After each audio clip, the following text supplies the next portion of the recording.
So what exactly happened with that false Joanne Hardesty story yesterday? It went from internet rumor to the whole news cycle in just a few hours. Pretty much a textbook case of misinformation spreading online. And Oregon Democrats, they want to stop more of those GOP walkouts, obviously, but you gotta admit, it's working out pretty well for Republicans. They killed cap and trade twice, and now after walking out over schools being closed, the governor's ordering them to be reopened, even though she says that had nothing to do with it. And apparently, this is what was going on at Voodoo Doughnuts back when they first set up shop. I made a NyQuil donut. It's just how gross can that be? And then we ate it, and it tastes pretty good. Here's the story. My director, Jay, tells me I'm bad at miming.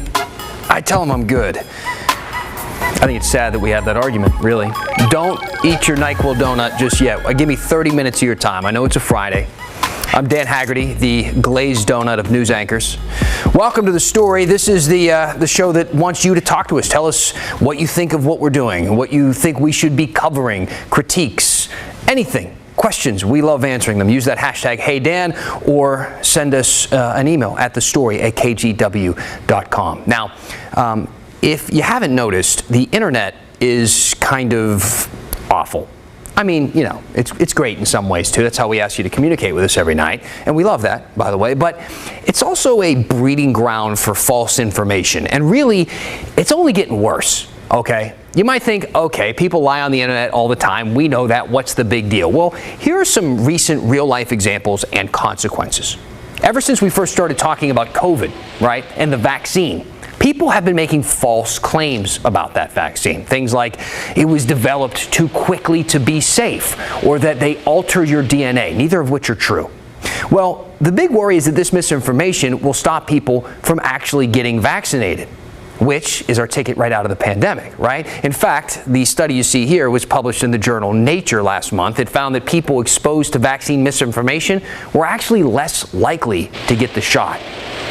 Another example you probably remember, this one from last summer, rumors spread online that members of Antifa were starting the wildfires in Oregon. Despite police saying that this was not true at all, the narrative was already out there and it couldn't be stopped. At one point, 911 dispatchers in Douglas County were overrun with calls from people reporting this false information.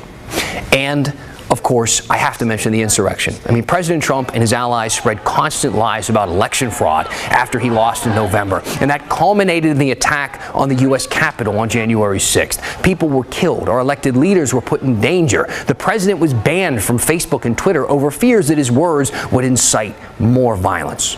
So the point I'm making is misinformation can be dangerous. It's not something to take lightly or to write off as just a symptom of our increasingly online society. And our job here in the news and on The Story is to kind of help you to separate the fact from the fiction, even when the facts are murky. And that brings us to tonight's big story, which is maybe a perfect example of how it is impossible to unring a bell on the internet, especially when that bell is a serious criminal and turns out wrongful accusation against a local politician. Here's Maggie Vespa. And thank you, media, for showing up on such short notice. This is a story of how quickly a wrongful accusation can go from a single post on Facebook. Yeah, we have a little bit of breaking news to a full-fledged press conference and calls for an investigation. I want to be very clear. There is an accusation that threatens to damage my reputation. In fact, these two live streams happened just hours apart. Before we dive into how or why, it's important you know Portland City Commissioner Joanne Hardesty has been completely cleared of any involvement in a hit-and-run crash that happened at Southeast 148th and Burnside Wednesday. The commissioner herself says she doesn't even drive.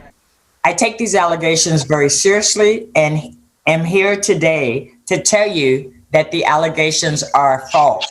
That didn't stop the allegation that Hardesty rear-ended a woman and fled from spreading like wildfire. Here's how. It all started around 9 a.m. Thursday. Members of the Coalition to Save Portland went live on Facebook. The man speaking here is Jeff Reynolds, former chairman of the Multnomah County Republican Party. In that Facebook Live, Reynolds and his fellow Coalition members said they'd been tipped off about the hit and run by a source, which led them to request the police report. In that report, they said the victim in the crash told police she thought the driver was City Commissioner Joanne Hardesty. The allegation had not been investigated, and by the end of the day, Hardesty would be cleared by police. But that took hours, and this Facebook Live now has dozens of shares and thousands of views. The group also posted what reads like a news release saying they, quote, broke the news about Hardesty's involvement in the crash. Within hours, other, mostly right-wing activists started tweeting and posting about the wrongful allegation. By noon that day, Commissioner Hardesty had gotten so many questions about this, she scheduled that live press conference.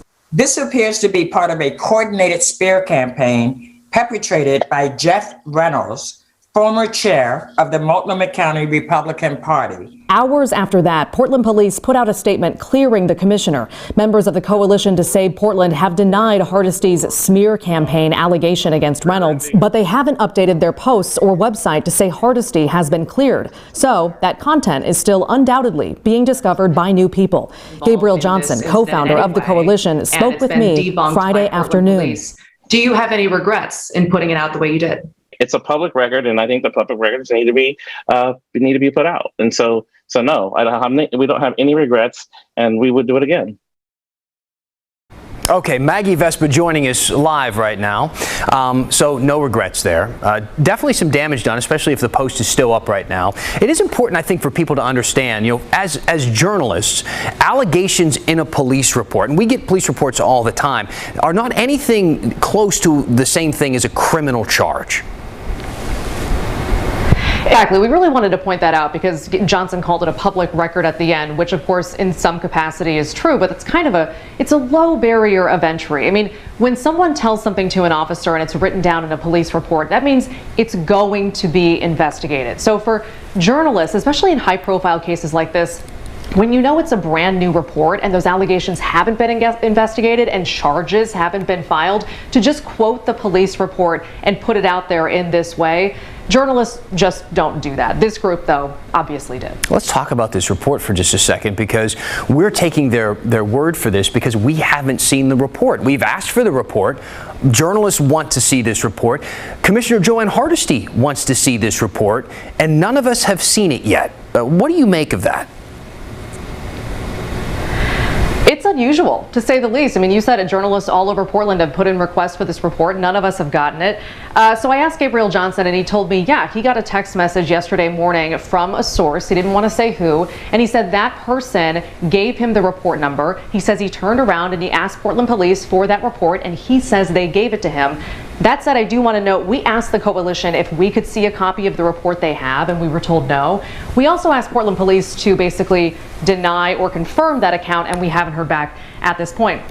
But as you said, it's not just journalists. Commissioner Hardesty says she hasn't seen the report that she's been named in, and at this point she's calling for an investigation into how it got released hours before she got cleared entirely in this investigation. And also, we're coming up here live because we just got an email from the mayor's office. Mayor and Police Commissioner Ted Wheeler also calling for an independent investigation into how this happened. He called the false allegations against the commissioner being published wrong and unacceptable. All right. Yeah, Maggie, thank you. Just show us the report. I don't understand why it's so difficult to just these reports are typically pretty accessible to the media. In this case, they're not, but we'll see what happens. Maggie, thank you for the update tonight.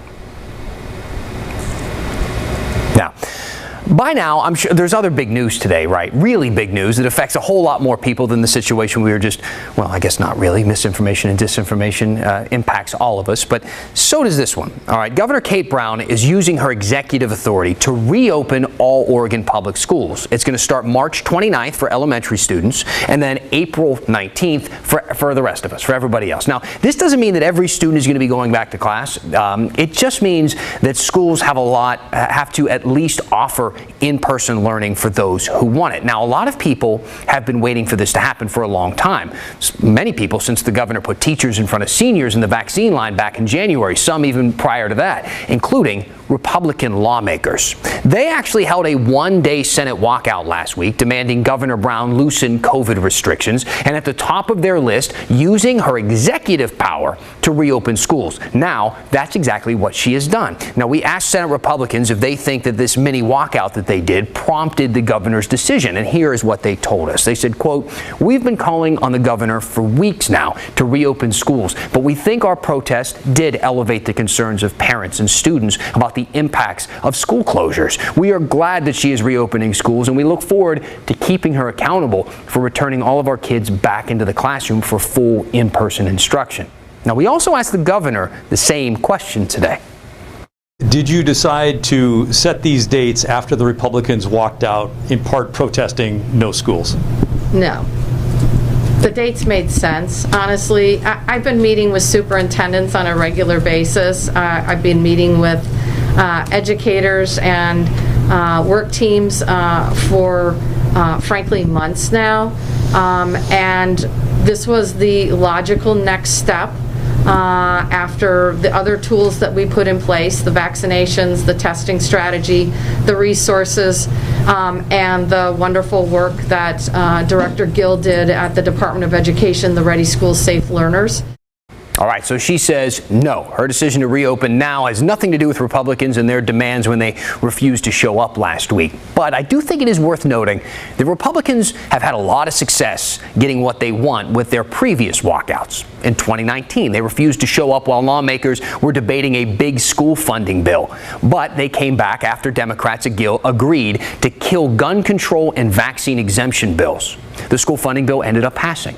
Then later that same year, Republicans walked out over cap and trade for the first time. They came back only after Democrats announced that they wouldn't vote for the bill, so it didn't have enough support to pass. Then last year, they walked out over cap and trade a second time. The bill died again, along with virtually every other bill that session, because neither side could reach a deal. So it's been a pretty effective tactic, especially for the party in the minority in every branch of state government. And Democrats know that, and they want to put a stop to it. They've introduced some bills this year that would either fine lawmakers or take away their salaries if they leave. They also want voters to amend the Constitution to change the quorum requirements for the legislature. That means the House and Senate could meet to do business with less lawmakers present, or in other words, without Republicans if they did decide to walk out. We'll let you know if any of these bills pass. But let's get back to the huge news. All right, Governor Brown ordering all schools in Oregon to offer in-person learning. Now, at Woodlawn Elementary School in Northeast Portland, some kids have already gone back, and Kristen Severance shows us how it's been going. This walk to Woodlawn Elementary School is more than 1 year in the making for the Caden family. Why were you nervous? Just COVID and the risk factors of going back to school, and especially the risk for the teachers I've been concerned about. After distance learning since last March, Woodlawn asked families who wanted to come back for limited in-person learning or LIPI.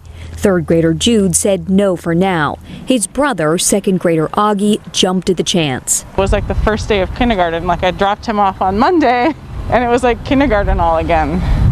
But how'd he do? He did great. He loves it. And I figure even if he's not really getting so much work done, he's happy, and that's really what counts. Limited in-person learning at Woodlawn is just 3 days a week from 1:30 to 3 for first and second graders and their siblings if they want to join too. I know it's your third day. How is it going? Good. What do you like about it? That I have a teacher. Like an actual in-person teacher, not on a computer? Yeah. Melody Flores is Augie's teacher, one of 2 teachers back in the building. The kids were so excited coming back. You could tell everybody's just like starving for social interaction, right? She has 8 first and second graders in her LIPI class. It's so different.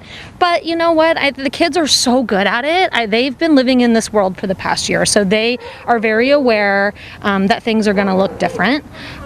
So first of all the desks are facing the same direction.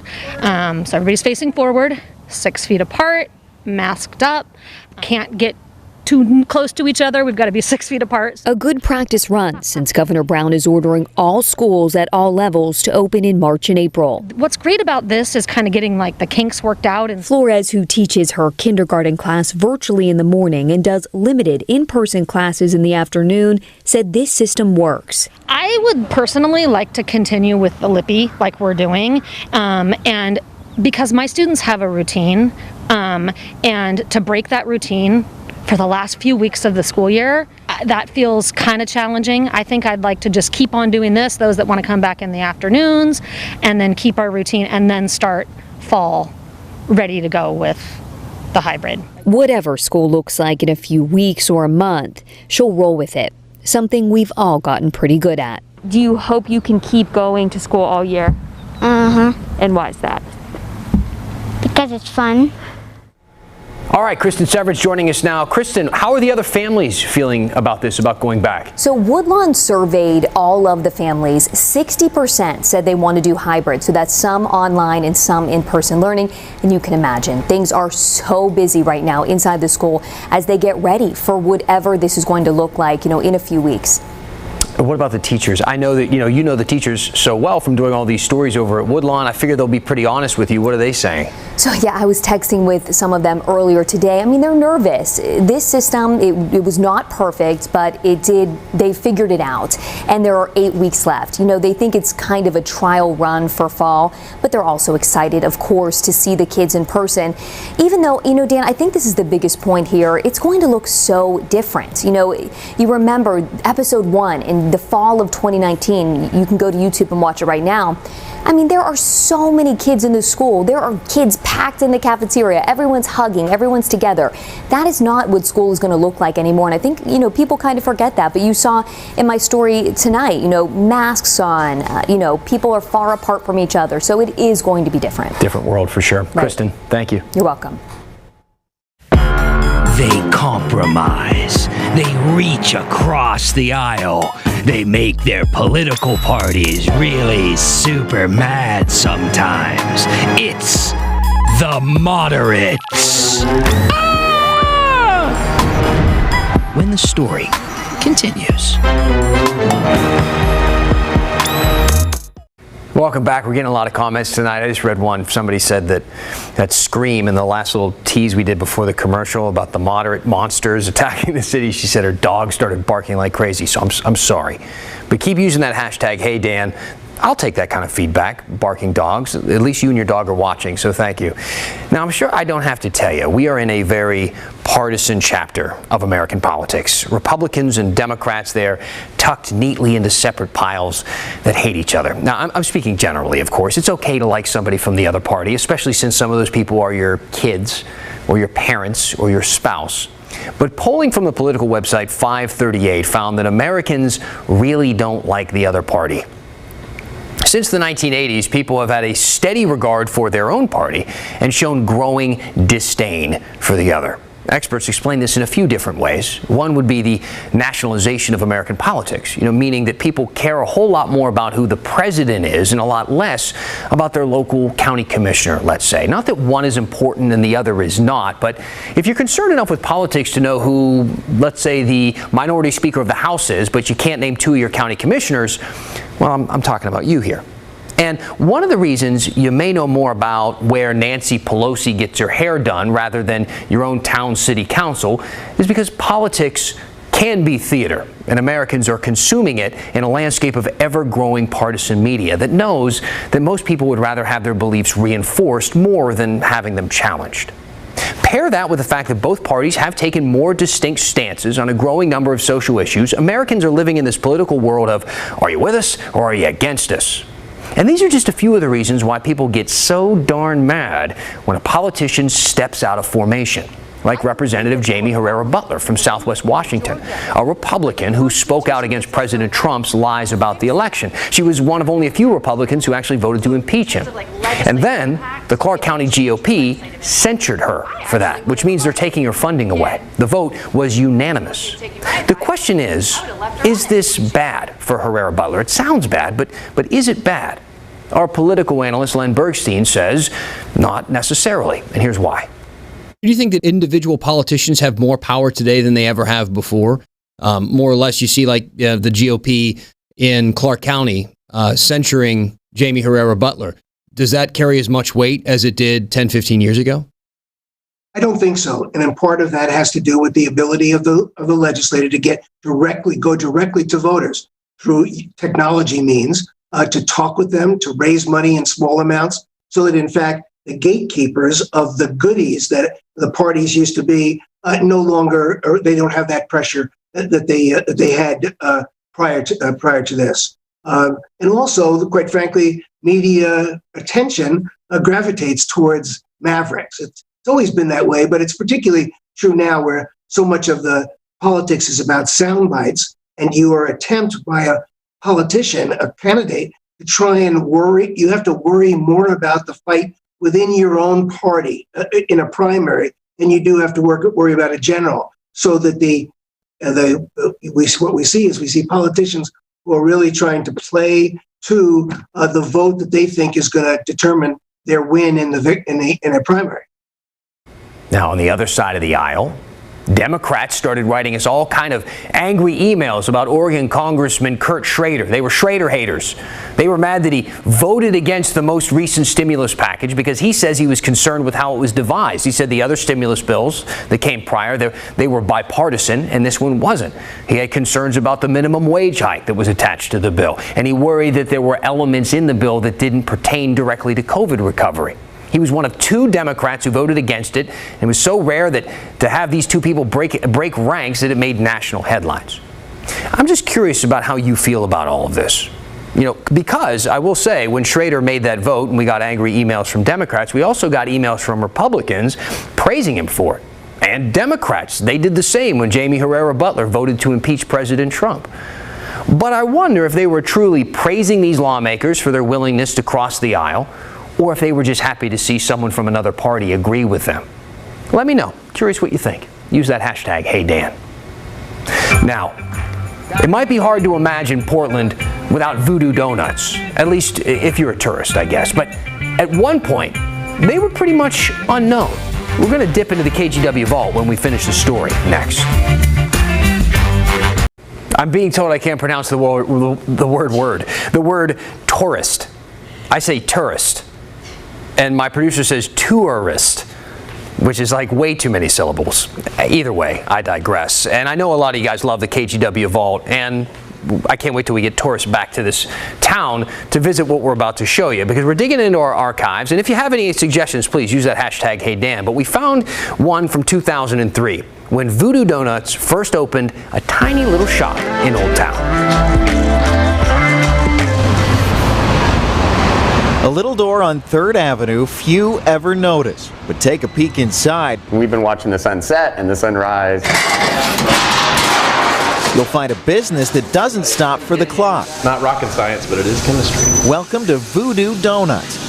Not as sinister as it sounds. There's so many O's in the word voodoo, they look like donuts. The brainchild of Portlanders Trey Shannon any donuts? And Kenneth Cat Daddy Pogson. You have to experiment. The 2 never pictured themselves doing this, but jumped in without even knowing where to start. Never made any donuts, so we went to donut camp down in Pico Rivera, California. I didn't know there was such a thing. Well, we didn't either, but... Armed with that donut camp insight, they opened up this place downtown and immediately started trying some unorthodox things. I came in one night, Cat Daddy's all, I made a NyQuil donut. It's just, how gross can that be? And then we ate it, and it tastes pretty good, if you like the taste of NyQuil. It's really just finished off with licorice. NyQuil donuts aside, these guys just landed a huge new client after a gamble with the U.S. Women's Open. It was a big test. He ate, executive chef from Pumpkin Ridge, and he bit into them and said that they were really good. Now busy making more than 3,600 donuts, all for the tournament. So if these guys seem a little out of sorts this week... Guys got what you need? Wants to wear the donut suit or anything? Give them a break and maybe stop by for a new creation.